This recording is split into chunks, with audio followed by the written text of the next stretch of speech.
Hello, everybody. Welcome to the podcast. My name is Harry, and today I'll be inviting my friend Yash. So let me give him a quick ad so we can get started. Let's see, there he is. So that should be sorted. So anytime soon. Hey, what's up? What's going on? What's going on, man? How you been, Nothing much, man. Just chilling. mate? It's been a while since we seen each other. Since what was like fucking secondary school? I know, right? Mad. Secondary school, It's bro. crazy. Gone time and time. Time, man, time. Sooner or later. Definitely, man. Definitely. Yeah. So about as we were talking about, more than 10,000 Hmm. deaths, as we were talking about. Hmm. Actually, what's going on right now is Boris Johnson's literally just sent an apology like a few days ago. I don't understand Boris Johnson's head. Like, genuinely, if I was in that man's shoes, I'll be disappointed. I'll I'd be be just disappointed that, like, the thing is, he could have done lockdown so different. The way we've had it in the UK has been the worst, all right? There's still people abusing the system, not doing the right things, wearing the masks, wearing right protection. And if things changed, because I remember I was watching this thing on Snapchat, and it was like a series, and it was talking about how Australia has reopened everything. I think if I'm not wrong, I think it was Australia or one of the countries, they've opened everything, bars, stadiums, everything, because they did lockdown so different. They closed everything, all the essential shops, all of the pubs, everything, even schools, they closed everything. And they're now going to close. everything's reopened. Yeah, go on. Yeah, they're not even going to be open till like probably the 8th of March. I think so. And it's just, it sucks that, we're in this situation now where we've had the worst cases of COVID. It sucks. And I think if Boris was to have a brain, because I think he does have a brain, but it's very small. But if he was to have a brain, but if he was to have a brain, he would understand that, he had COVID. Yeah, He yeah, had COVID himself. yeah. So he should have known that, the effects that he suffered, he should have known that the right thing was to do was to close everything. And I think he kept it too late. He kept it to Because that point. now, He kept it at that point that basically he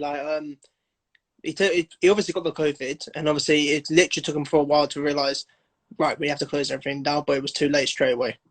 it was too late, because now we have a new variant of COVID, spreading around as well. So obviously it's to a point where, like, it's gotten worse.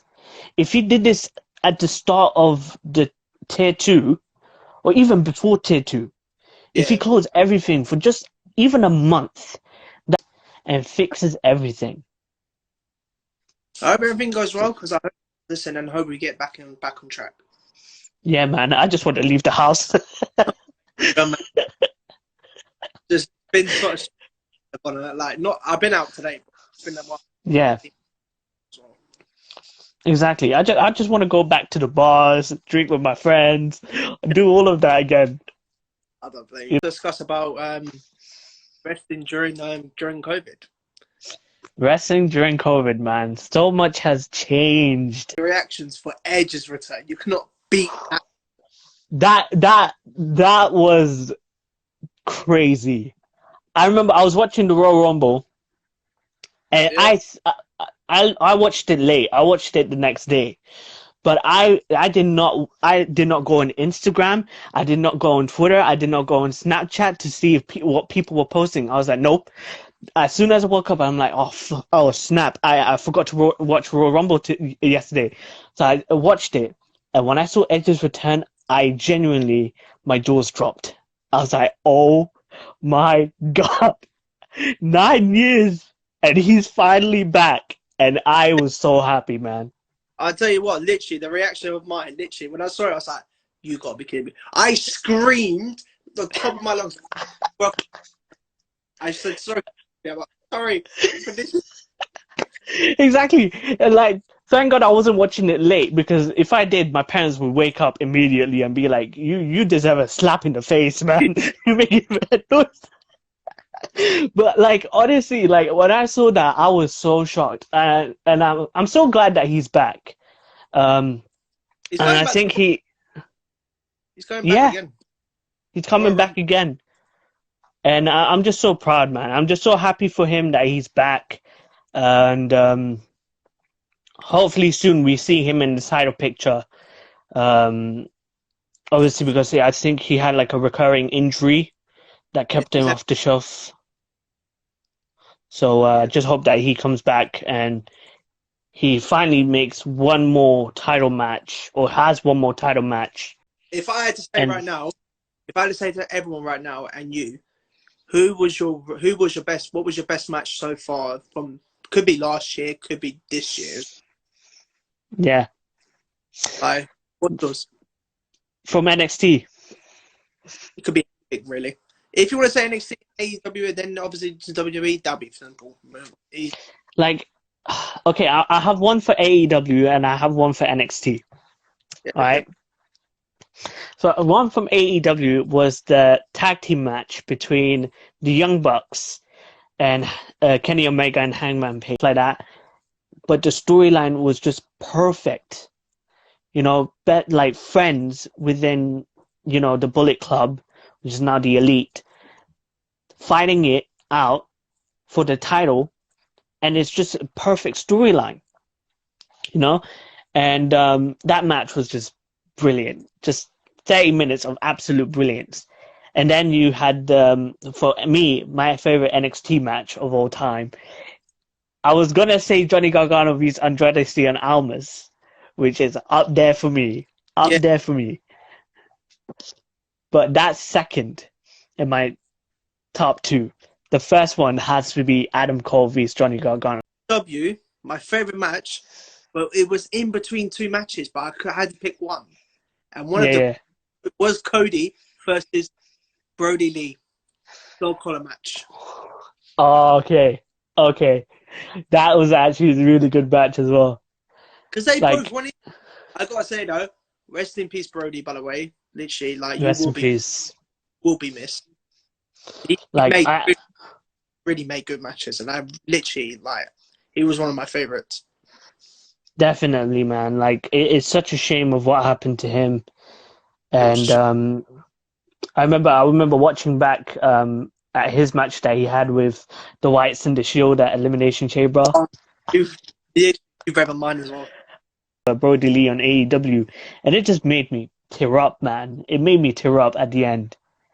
I cried a bit as well, literally. Like, from having your own dad who passed away, and gave you an opportunity to be in your wrestling business and gave you the title. It's one of those things. It's just a sweet moment for AEW to do, and legit everyone was talking about it. Everyone from WWE staff to AEW staff, from friends and family who knew Luke, everyone was talking about him because that's how much respect he earned from everyone. Like even Vince McMahon tweeted, Triple H tweeted, Stephanie tweeted, even though he left on bad terms, they tweeted about it, paying their respect to him. It just shows how much of a kind-hearted soul he genuinely was to the locker room. And I was watching back all the memories. The whole episode I was watching, I was crying from start to end. And it was just such... literally about Brodie Lee, it was really sad. Like, I do agree as well. Like, rest in peace to him. Like, literally, because he was one of my favorites the whole time. Like, literally, him dominated and everything. Like, I don't... Go on. It is just stopping to that at the moment. NXT has gone far enough, basically. Like, I agree, but obviously with Luke Harper, they obviously he's the most important person. I want to say a big thank you to Yash and everything. So, and we will, and literally, I will leave his description and everything on the description, like everything he's done. So check him out. And obviously, big shout out to the wrestling stuff and everything. Rest in peace, Brodie. We all love Rest you. in peace, Brodie. Rest in And peace. later. Definitely. Peace. Take care, man.